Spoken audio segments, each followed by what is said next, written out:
Time now 5:16. Jesse joining us this morning. Apparently it's going to be a wet start for some fairgoers. A wet start and a wet finish, at least for today. We are looking at scattered showers continuing to move through. We had plenty of rain overnight last night. You might have heard the rumbles of thunder around midnight. Now we're just kind of looking at scattered showers moving through, but do expect these to redevelop as we go throughout the day here right now. A little bit of a lull within the Miami Valley, but there is more on the way and more of this likely to redevelop as we do go a little bit later on.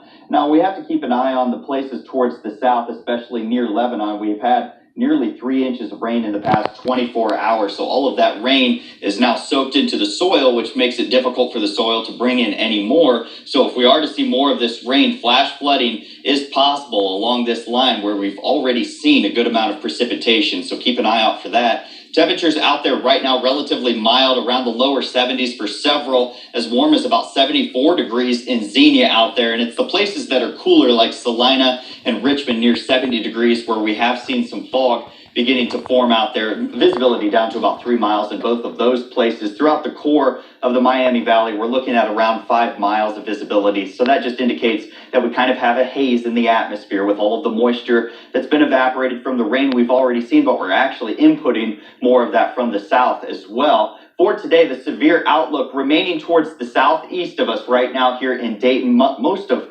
Montgomery County is out of this marginal risk, but we do expect to see some more of these thunderstorms moving through, some of which could be a little bit stronger. So essentially all of us in the same boat, given we're right on that line more or less. So worth paying attention to as we go throughout the day here today. Primary threats are going to include damaging winds and flash flooding. Now, I mentioned flash flooding, especially in those places that have already seen a lot of rain. As far as damaging winds go, that mostly will stay towards the south and towards the east, but definitely worth keeping an eye on as we go throughout the day, because we do have on Futurecast a stronger storm expected to move through. You can see it hanging towards the south of I-70 out there for today, but that doesn't mean it can't stretch its way a little bit further north there as well.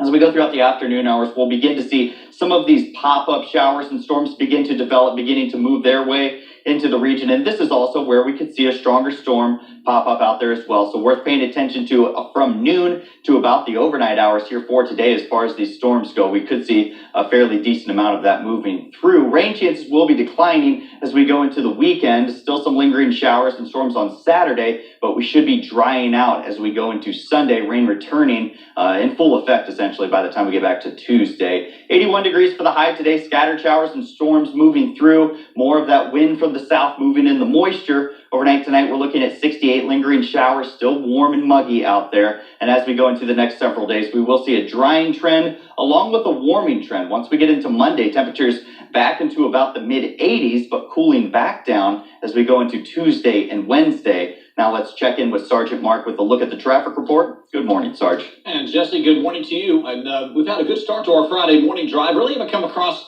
any issues with the driving conditions. So if we're going to head out to the freeway and check Interstate 75, this camera is right on the Miami-Montgomery County border between Tip City and Vandalia. It's indicating the 12-mile drive to Route 35 is taken, actually on that road sensor is indicating a 15-minute drive time. I'm Sergeant Mark Bauer in WHIO Team Traffic. Sergeant, thank you. It is 5:20, 73 degrees. What's old is new again. The attraction Kings Island is now bringing back. Also, concerns over breakfast cereal, the chemical found, and what the makers are saying. The best news and weather apps in the Miami Valley are in the App Store now, and they're free.